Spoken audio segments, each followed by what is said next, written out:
And this is North Dakota Legislative Review. I'm Dave Thompson. Thanks for joining us.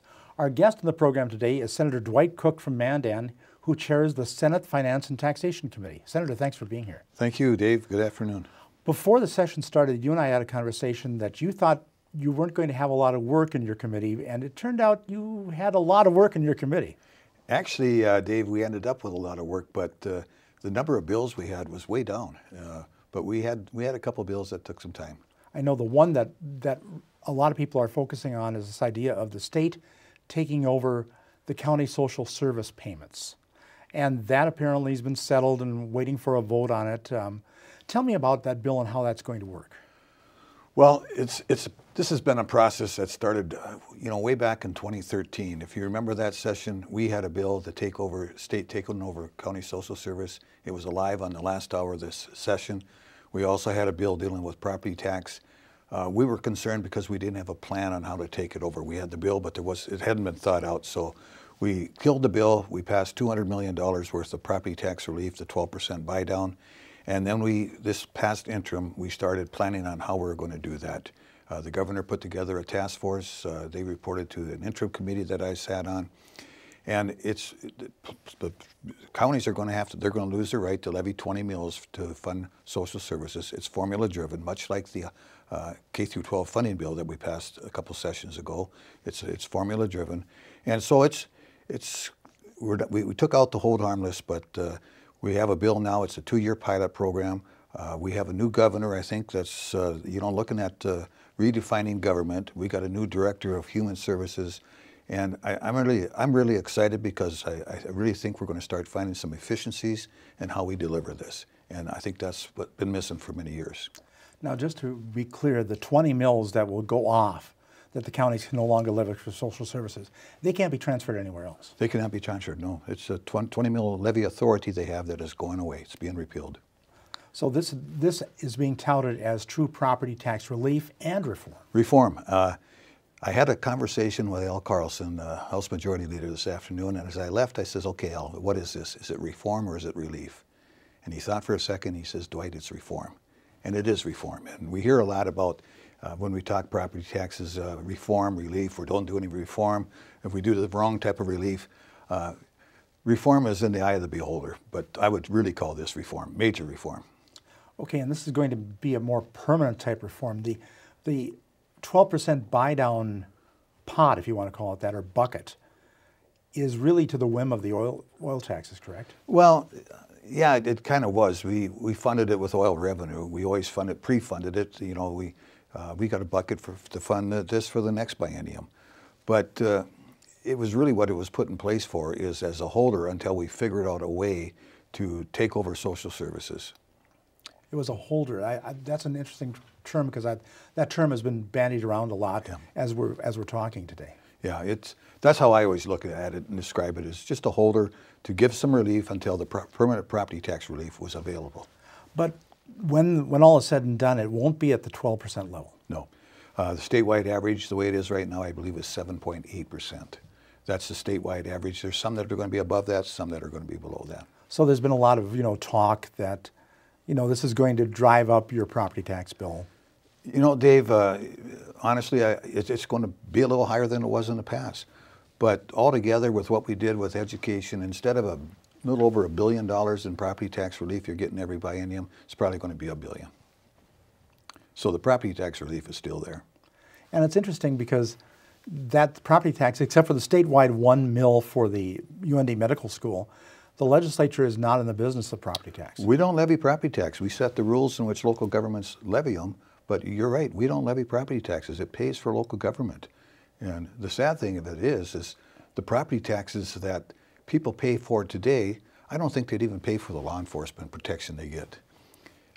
Property taxes, in my mind, we've got them under control. We've got them way below 1.5%. You compare the property taxes you pay on a $200,000 home to the condo fees you pay on a $200,000 condo. It's unbelievable. There's not much difference. And look at the services you get from your schools, your counties, and your cities. And another, not to belabor the point, but one of the justifications for doing it this way is that social services are paid for by the counties, but they're federal and state mandates. The federal and state mandates, You know, years ago we had county welfare. And generally at that time, county welfare, if somebody was in the county, they'd been there all their life, somebody that needed help. And so it was a county, kind of a county responsibility. And you know, when the state took over county welfare, you got to turn the clock back to about 1936. During the Great Depression, county revenue was down, the number of people that needed help was up, and that's when North Dakota created its first sales tax imposition, was to fund county welfare. And that's an interesting piece of history, because jump forward, I think, to the 1980s, when there was an agriculture bust, an oil bust, similar to what we've had now. Right now. And there was a deal made, the counties took over, with that special 20 mil levy. Yeah, yeah, the counties took some back then again. And that's where it's been for 30, 40 years, and now we're taking it all back to the state. And I think the state is where it should be. What goes around comes around. It does, yes. yeah. One bill I wanted to find out, just because I've kind of lost track of it personally, there was a bill for caps on property taxes, what counties could increase their property taxes.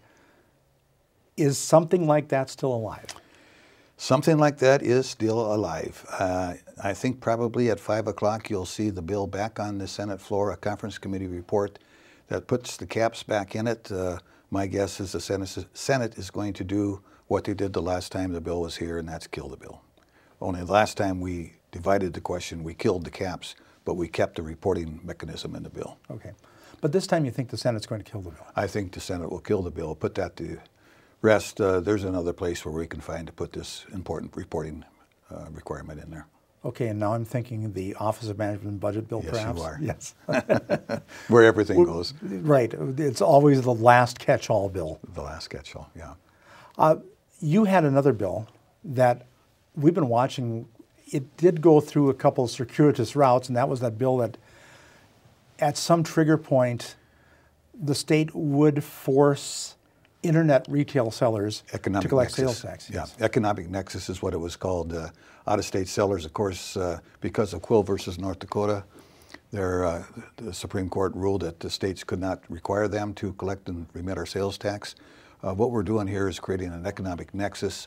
If an out-of-state seller has $100,000 in sales or does 200 transactions, we're declaring that to be a presence, and then they'll be required to remit our sales tax. And when you originally introduced it, I think the thought was, and I'm not trying to put words in your mouth, but that could be a test case to take to the Supreme Court to get Quill overturned. That's exactly what it was. There's many states that are passing a very similar bill. South Dakota was the first one. They did so last session. Theirs, I think, now is going to the South Dakota Supreme Court, and from there it'll go to the U.S. Supreme Court. Wyoming passed an identical bill as we did, North Dakota. Alabama's got an action going towards the Supreme Court. We've been trying since 2001 to get collection authority, to get Quill versus North Dakota overturned. The Supreme Court made the decision, when they made the decision in Quill, they stated that once states get their act together, clean up their sales tax laws, bring some uniformity to them, that we were to go to Congress, and Congress should then give us authority. Congress has been reluctant to do that. We're still trying that effort, but we're also going back to the Supreme Court. We believe that with today's technology, the Supreme Court will make an entirely different decision. So if the South Dakota case would get to the Supreme Court, and the Supreme Court would overturn the Quill, then North Dakota now has the structure in place to start with that sales tax. North Dakota has a structure right away, start immediately. And there seems to be more of an urgency because of all the comments about stores that are closing or going through Chapter 11 bankruptcy, and some fairly good-sized retailers are doing it too. I tell you, the urgency, you could see it this session when we introduced the bill. You had small store owners there testifying. They were working the legislature. What was there? It was a mall in Fargo. They lost how many stores in that 1 week? But that's going on nationwide. Stores are closing. It's terribly unfair for downtown Main Street brick and mortar businesses. They become showrooms is all they are. And so it's terribly unfair. Plus there's a lot of revenue that's lost. And we still owe the tax. The Supreme Court said that requiring remote sellers to collect was an undue burden. Well, I'd say it's an undue burden on us now. Go up to the 8th floor and say, I'm here to pay my use tax once. I'd rather have the seller collect it. And that's something we often forget, is that tax is due. That tax is owed, yeah. The sales tax is imposed on the purchaser that makes the purchase on tangible personal property. It doesn't matter how you buy it. If you're in North Dakota, you have to pay the sales tax. I know sales tax is a big driver of the state's economy right now, the state's revenue. And with some change in the oil industry and how drilling rigs are configured, drilling rigs are getting more efficient. And when we had the downturn, the rigs are parked in North Dakota, they didn't leave the state. There were some sales tax consequences to that. In your opinion, and this is a little bit out of the field, but you know, the revenue forecasting situation has been a concern for a while. And Lynn Helms, who's the Mineral Resources Director, say maybe it's time for North Dakota to rethink its mix on sales tax and how it treats sales tax. I really would agree with that. I think that the one thing that was missed in the last budget forecast was the number of rigs that were going to be drilling. They were fairly accurate on the oil production. They were fairly accurate, I think, on the price, but they really missed the number of rigs. And with all the rigs that laid down, that's less holes that are being drilled, and every well is $250,000 to $300,000 in sales tax. Not to mention the income tax that's earned by the high-priced workers that are working there. Now we're coming back. We're back up to 50 rigs. There's more holes being drilled. We're starting to see some more sales tax come in. But instead of costing $10 million a well, it's costing $6 million a well. So you're getting your 5% sales tax on less purchase price of tangible property. So it's going to be a little bit slower coming back. It sounds like that might be a discussion above my pay grade at least. You know, trying to project what a 2-year revenue forecast is going to be is not an easy job. It's not an easy job. Quite frankly, I'm amazed at how close we get to it over the years I've been there. Have you been a part of the forecasting group? Never have. I don't want my hands on it. That's high risky. I understand that, and that drives a lot of the budget decisions as the governor's putting his budget together, as then the legislature puts its spin on the budget. Yeah. That really is a big thing.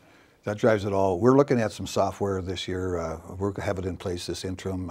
It'll create some dynamic fiscal notes rather than the static fiscal notes that we work. I'm excited to see that. I think we can use these. There's tools available now that's going to make forecasting, I think, a little bit more easier. I know, and one of the House members was really excited about that dynamic fiscal note software. And he said, boy, that's going to drive the accuracy up. I would think it would. It's especially going to help us as we look at all these economic development incentives that are out there. And you know how controversial they can become. There's people that call it corporate welfare. You pick winners and losers.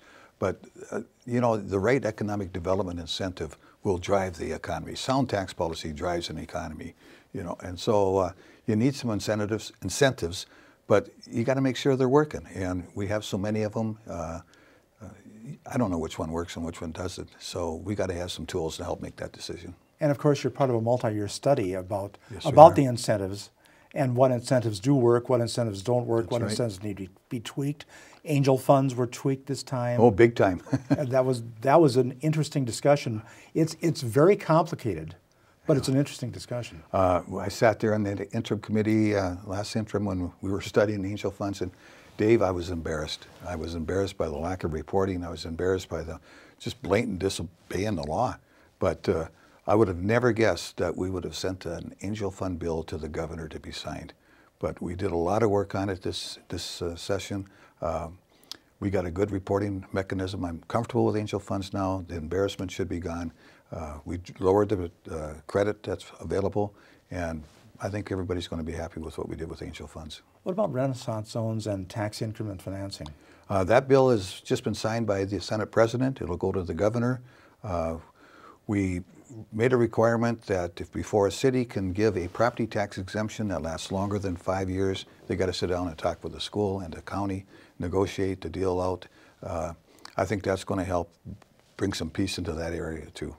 Well, that is a major complaint I've heard from schools and county governments, that when they give those 5-year tax exemptions, there's more governments involved and more funding sources involved than just city governments. That's right, but you know, TIF is the biggest problem we had with TIF districts, I think, was the one that was created in Bismarck that I think everybody would like to see end. It's going to end in 2026. But you take a look at this 5 South project, it's the TIF that's increment funding that's going to pay for the parking ramp. And that's important. That's infrastructure. It's not going to be paid for. It'll be paid for with that increment financing. And a parking ramp Is could needed. generate some income too. It's needed to generate income for a long time. Of the incentives that are left, are there any that you see as maybe not needed anymore? Yeah, but don't ask me which one. Okay, okay. But yeah, it'll be over the next probably It'll be over 2 to 3 biennium. Yes, yeah. There's definitely incentives I think that can come to an end, but I just don't know which one. I'm going to go back to property taxes for a second. You're the author of the Truth in Taxation policy. Yeah. And then you made a fairly major tweak to that you in an interview with me said, this is true tax reform as well. Yeah. The Truth in Taxation, and I got to admit, I was the author of it, but I copied another state. To me, that was the best reform that we've ever passed because it required the political subdivisions, the commissioners of the county, the school board members to literally tell the people what they were doing with their taxes. It took away the opportunity to say, we're cutting your taxes by 3 mills, when in fact they were raising their taxes by $100 because the property values went up. It took that ability away from them. The reform that we did over this last interim now is going to take that and put it all in one statement. Instead of getting individual letters from the schools, the parks, and the counties, and the cities, they're going to get one statement from the county. It'll tell what everybody's done. It'll be plain. It'll come in September, and it'll look a lot like the property tax statement. Yeah, listening to the testimony on the bill in your committee, one person really had, I think, summed it up perfectly. And I'm one of them because I pay property taxes. I want to know what my property tax bill is going to be. Yeah. Is it going to go up $5? Is it going to go down $5? And sometimes I don't pay attention to who's doing what in terms of schools or park districts or anything like that. We took mills completely off of the statement, off of this statement. And if you remember last session, we had a bill that eliminated mills. We killed it in the Senate. People wanted to get rid of that. People don't understand mills. We still keep mills so the county auditors, the bean counters underneath that close to the ground, they can use it. But the taxpayer is concerned about one thing, and that's dollars. Mm-hmm. So that's what we'll talk about. Governor Dalrymple was a big believer in getting rid of the mill concept. Yeah, he was. I had a senator come up to me after I explained that bill on the floor, and she said, this is the first time I've heard a property tax bill explained that I understand. This is so simple, Senator. She said, thanks a lot. There was a bill that you had that wasn't taxation necessarily, but it had to do with wind farms and coal-fired power plants. That's not around anymore except for a study, correct? Yeah, there's a study, but the issue is certainly still around. And number one, it wasn't my bill, it was somebody else's bill. Okay. But I became concerned last fall when the Stanton station shut down up at Stanton Great River Energy's plant. And so I was looking for some information, and we got started in the session this year. I moved to natural resources, and you start finding out how many megawatts of power the state uses every year, what their demand is. You start looking at what's produced in this state. We're an export state, but we have to have reliable electricity also. There's days where the wind doesn't blow, and we find out that coal produces about 3,000, 4,000 megawatts. We demand about 2,000 to 3,000, and wind is producing 3,000 megawatts today in North Dakota, but that's going to 9,000 megawatts. That's how much has been permitted. In the last 10 months, 1,000 megawatts of wind power has come online, and that is what's shutting down power plants. It shut down the station at Stanton, and the one at Coal Creek at Underwood is running up and down. If the wind is blowing, it runs slow. It puts out about 300 megawatts of power. When the wind isn't blowing, it's running wide open. It's putting out 1,200 megawatts of power. You know, I'm concerned that we have a reliable source of electricity in the future, that we're not going to have a brownout. And if you noticed lately, I think it was last Friday, the Rick Perry, former governor of Texas, just issued a 60-day study on the reliability of the grid as far as electricity goes because of the increase of wind and solar electricity. So this isn't only an issue in North Dakota, it's an issue nationwide that I think we all have to be concerned about. And we got to make sure we understand what the future generation is going to look like of production in North Dakota. It isn't then, anti the idea of let's produce it all, but just to say, there is a base load power source to make sure the lights do flip on when you flip them on. There's such a tax advantage right now being offered to wind that with the production tax credits and deficit deductions that they can take, they get such an advantage that they're no longer, they're guaranteed a profit. They're farming production tax credits is what they're doing. How does natural gas fit into all this? Natural gas would be a reliable source of electricity, but I consider the price very volatile. Coal is pretty constant on its price. So natural gas is cheap today, it's abundant today. We don't know what it's going to be like tomorrow as far as price. It's funny that you mentioned that, because one of the justifications for doing the coal gasification plant was because at that time, if I remember correctly, natural gas was fairly high. Fairly high, yeah. Yeah. And so you're right about the volatility in that, but it comes down, there are peaking plants, and Xcel Energy at least has plans on the books eventually to have a couple of natural gas peakers at Hankinson. That may or may not come to pass, but there's all sorts of things going on. And then there's the Minnesota mandates for renewable energies. I think Great River Energy, if you were to visit with them, you'll find that their plan, at least it looks like to me, is all natural gas and wind. Natural gas for peaking plants, wind when the wind is blowing. I'm still concerned about coal. I think coal offers us the reliable source that's going to be affordable. And that's the most important thing we can give the people of North Dakota. And then you're familiar with the Elm cycle. That's very familiar with the Elm cycle. I was down in Texas last fall. I seen an Elm cycle project being built. It's expensive. That's another part of the future that we got to figure out is, are we going to have an Elm cycle in North Dakota? And if coal is not going to be the reliable source of electricity, we certainly don't need to build an Elm cycle power plant where zero carbon emissions. But what they're doing down there in Texas is so exciting. Elm cycle power plant, zero coal emissions. The CO2 goes into zero CO2 emissions. Excuse me. The CO2 goes into a pipeline for enhanced oil recovery. It's a win-win situation. We can be doing that in North Dakota. And we have proven with the Great Plains Synfuels plant that we can do that, but that's going to Canada. That's going to Canada. Not as much as was at the beginning, but that's coming down. That's facing competition too. So. But there are opportunities, especially as the Bakken formation here starts to mature a little bit. We haven't cracked the nut yet on how to use CO2 for enhanced oil recovery in the Bakken, but the technology is still being studied.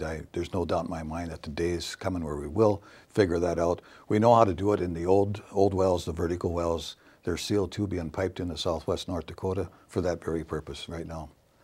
Now I'm going to go kind of switch gears on you again. Your leader, Senator Wardner, said he's very confident that the state's going to recover, maybe even in 2 years, and that we might not see as tough a session in 19. Just wanted to get your feelings on it, knowing that nobody has a totally non-cloudy crystal ball. But what are you hearing? What are you thinking? Well, what I'm thinking is we are finding the new normal right now.